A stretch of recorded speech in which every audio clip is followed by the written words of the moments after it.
অভক্ত পুত্র যদি আপনার 100টাও হয়, আপনার বংশ নির্বংশ হয়ে যাবে, কোনো কাজে লাগবে না, কোনো প্রদীপ জ্বলবে না।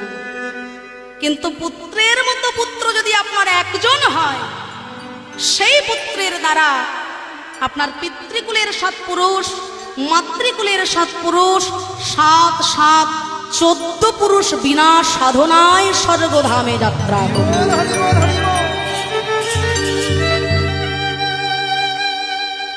শাস্ত্র বলছে, আমার মুখের কথা না। এই জগতে যারা প্রকৃত সন্তান হয়, প্রকৃত হরিভক্ত, গুরু ভক্ত, কৃষ্ণ ভক্ত সন্তান হবে, মা বাবাকে বৃদ্ধাশ্রমে পাঠিয়ে, মা বাবাকে যন্ত্রণা দিয়ে, কষ্ট দিয়ে সে একা সুখ ভোগ করবে, এই বাসনা, এই চিন্তা ভাবনা তার মধ্যে কিন্তু কখনোই আসবে না বাবা।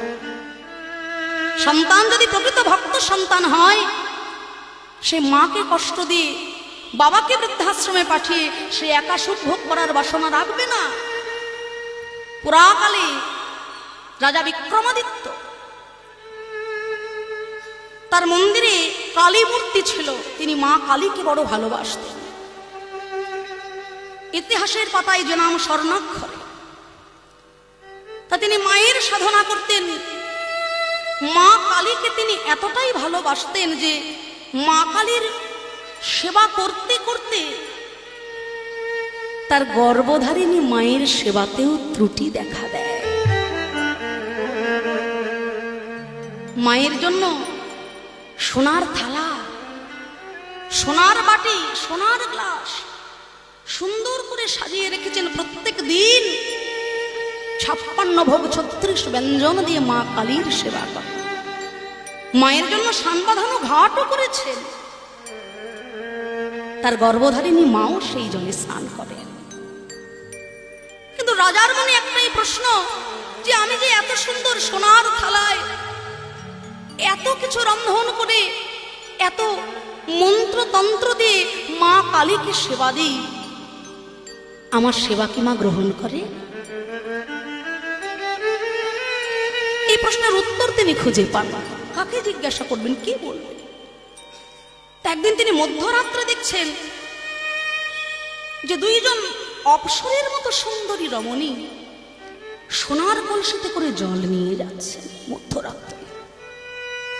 রাজা চিন্তা করলেন যে এত সুন্দর রূপে ভুবন আলো করা মূর্তি 2 জন, এনারা আমার এই সান বাঁধানো ঘাট থেকে জল নিয়ে কোথায় যাচ্ছে? চিন্তা করলেন, আমি পরের দিন সিঁড়ির যে জায়গাটা অন্ধকার, ওইখানে লুকিয়ে বসে থাকব, আর যখন তারা উঠে চলে যাবেন, ওই সান বাঁধানো ঘাটের নিচে দাঁড়িয়ে তাদের পা দুটো জড়িয়ে ধরবো, জানবো তারা কারা। তা পরের দিন আবার সারা রাত জেগে অপেক্ষা করছেন। আবারও দেখলেন স্বর্ণ কলসিতে 2 জন অপ্সরী সমান নারী জল ভরতে এসেছেন, আর তাদের পা দুটো জড়িয়ে ধরেছেন, মাগো তোমরা কারা?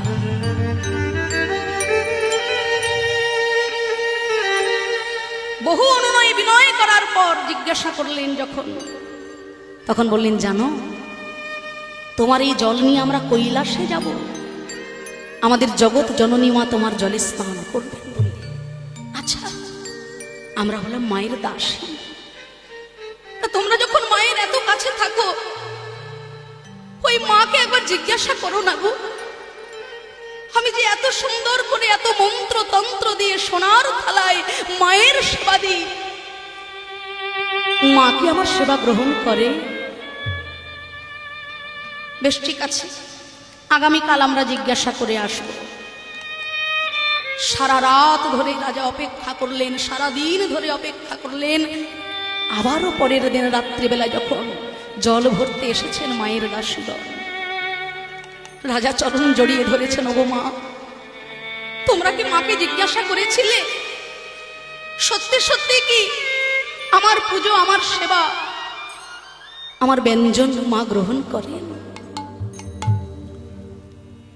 তখন ওই দাসীগণ বলে উঠলেন, বাবা, মা বলেছেন তোমার সেবা, তোমার দেওয়া ওই চব্যচস্য লেহ পেয় মা গ্রহণ করেন না। এত কষ্ট করে মায়ের সেবা দিই, কিন্তু মা আমার সেবা গ্রহণ করে না। আমি যে এত মন্ত্র বলি, বলে মন্ত্রেই যদি মাকে পাওয়া যেত, তাহলে যারা সংস্কৃত পড়ান, সাধনা করেন, তারা তো সংস্কৃতের বই পড়তে পড়তেই মাকে পেয়ে যেত। শুধু মন্ত্রে মাকে পাওয়া যায় না। মা বলেছেন, মায়ের পূজা যদি জানতে হয়, তোমারই বাড়ির পিছন দিকে একজন মেথর থাকেন, নিচু কুলে জন্ম, তার বাড়ি যাও, তাকে জিজ্ঞাসা করো কেমন ভাবে মাকে সেবা দিতে হয়। রাজার মনে সংশয় হলো, ওই মেথরের ছেলেটা, ও শেখাবে আমাকে মায়ের সাধন। বেশ, দেখবো তার গৃহে কত বড় মাতৃ মন্দির আছে, সে কত বড় সোনার থালায় রূপোর থালায় মাকে সেবা দেয়, আমি দেখব। পরের দিনে শিক্ষার্থী হয়ে রাজা যখন ধীরে ধীরে ওই মেথরের বাড়ির দিকে পা বাড়িয়েছে, ও বাবা, মন্দির তো দূরের কথা, জীর্ণ শীর্ণ একটা কুড়ে ঘর। শুধু কুড়ে ঘর নয়, বিশ্রী দুর্গন্ধে ভরে যাচ্ছে চারিদিক। রাজা যেই না ধীরে ধীরে ওই কুড়ে ঘরে প্রবেশ করেছে, ওই গরিব মেথর রাজাকে কোথায় বসতে দেবেন, দিক বিদিক জ্ঞান শূন্য হয়ে যাচ্ছেন। একটা ছেঁড়া আসন ছিল, তাই পেতে দিলেন বসতে। রাজা বসলেন, জিজ্ঞাসা করলেন, হ্যাঁ গো, তুমি নাকি তোমার মায়ের সেবা করো? কেমন সেবা করে তুমি মাকে সন্তুষ্ট করো, ওই সেবা আমাকে শেখাবে? মেথর বললেন, রাজা মশাই, আমি যেমন ভাবে মায়ের সেবা করি, আপনি এখানে বসুন, আমার মায়ের সেবার সময় হয়েই এসেছে, আমি এক্ষুনি আমার মায়ের সেবা করব। ধীরে ধীরে অন্দরমহলে ঘরের ভিতরে গিয়ে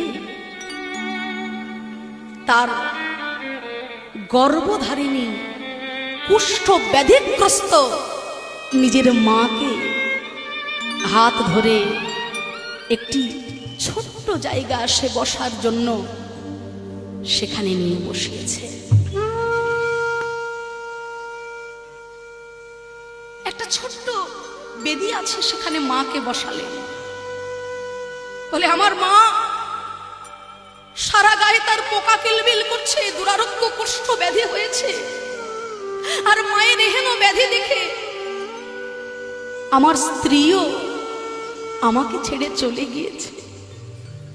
জানি সে আমার সহধর্মিনী, তাকে রক্ষা করার দায়িত্ব আমার, কিন্তু যে মা আমাকে জন্ম দিয়েছে, আমি তো তাকে ফেলে রেখে দিয়ে যেতে পারি না তার সাথে।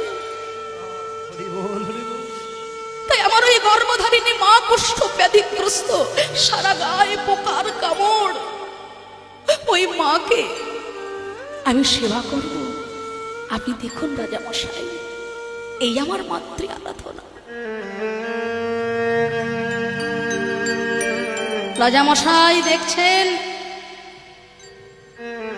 একটা রাধাকৃষ্ণের ছোট্ট মূর্তি, ছোট্ট চিত্রপট রয়েছে, জীর্ণ শীর্ণ, অর্ধেকটা ভেঙে গেছে। তা সেই মূর্তির সামনে একটু চিড়ে আর বাতাসা দিয়ে রেখেছে মেথর। সারাদিন ধরে কাজকর্ম করে, ভিক্ষা করে, যেভাবেই হোক যেটুকু পেয়েছে, আগে গোবিন্দের সেবা দিয়েছেন, আর সেই সেবার দ্রব্যটা রাধা গোবিন্দের কাছ থেকে তুলে এনে নিজের গর্ভধারিণী মায়ের সামনে ধরেছে। মা, আজকে ভিক্ষায় বেশি কিছু পাইনি মা, এই সামান্য চিড়ে আর বাতাসা আমি একটু জল দিয়ে দিচ্ছি, নরম হবে, তোমার খেতে ভালো লাগে। একটা ভিজে বস্ত্র দিয়ে মায়ের সারা গা মুছিয়ে দিয়ে ঔষধি প্রয়োগ করে মাকে সেবা করে ওই চিড়ে আর বাতাসা জলে ভিজিয়ে যেই না ওই মেথর নিজ গর্ভধারিণী মায়ের মুখে সেবা দিচ্ছেন, মা তো ব্যাধিগ্রস্ত, তাই মুখ থেকে একটা দুটো চিড়ে মাটিতে পড়ে যাচ্ছে। রাজা অন্তর্দৃষ্টিতে দর্শন করছেন, যে গর্ভধারিণী মায়ের মুখ থেকে পড়ে যাওয়া ওই চিড়ে প্রসাদগুলো জগৎ জননী মা এসে কুড়িয়ে কুড়িয়ে নিজ হস্তে সেবা করছেন। নিতাই গৌর হরি বল, হরি বল, হরি বল।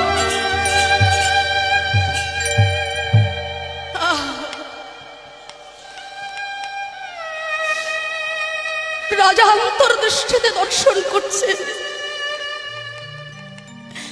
যে গর্ভধারিণী মাকে মেথর নিজে হাতে এক মুষ্টি করে চিড়ে খাওয়াচ্ছেন। আর ওই চিড়ে মায়ের মুখ থেকে যখন একটা দুটো করে মাটিতে পড়ছে,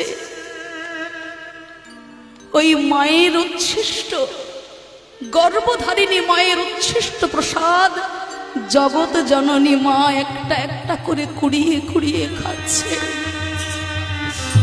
ছুটতে ছুটতে রাজা বিক্রমাদিত্য নিজ গর্ভধারিণী মায়ের চরণ দুটো জড়িয়ে ধরেছেন। গিয়ে ওগো মা,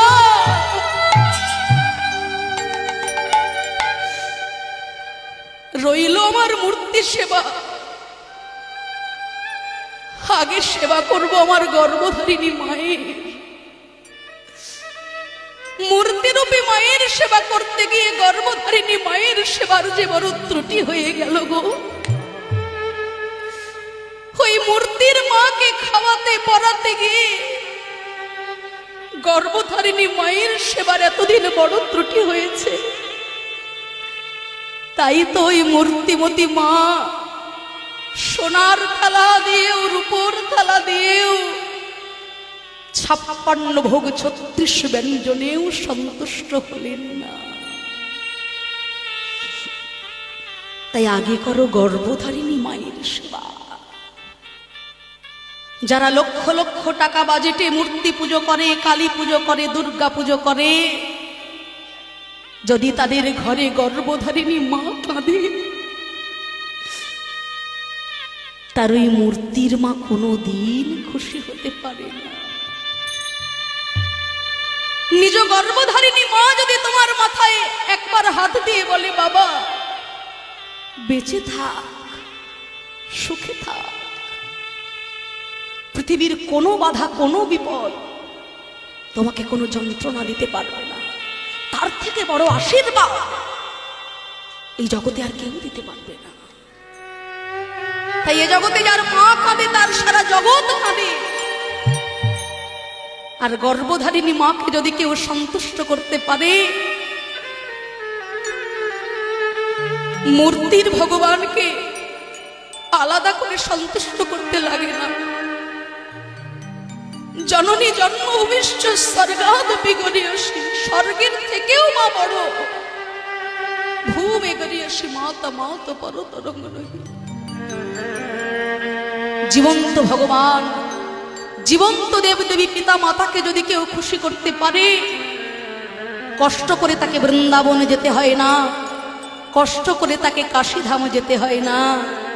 বৃন্দাবন তার নিজের বাড়িটাই তৈরি হয়ে যায়। নিতাই গৌর ব্রহ্মানন্দে হরি হরি।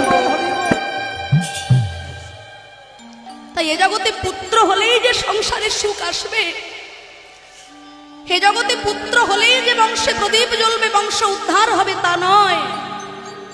অভক্ত পুত্র যদি আপনার হয়, সব অংশ ধ্বংস হয়ে যাবে বাবা।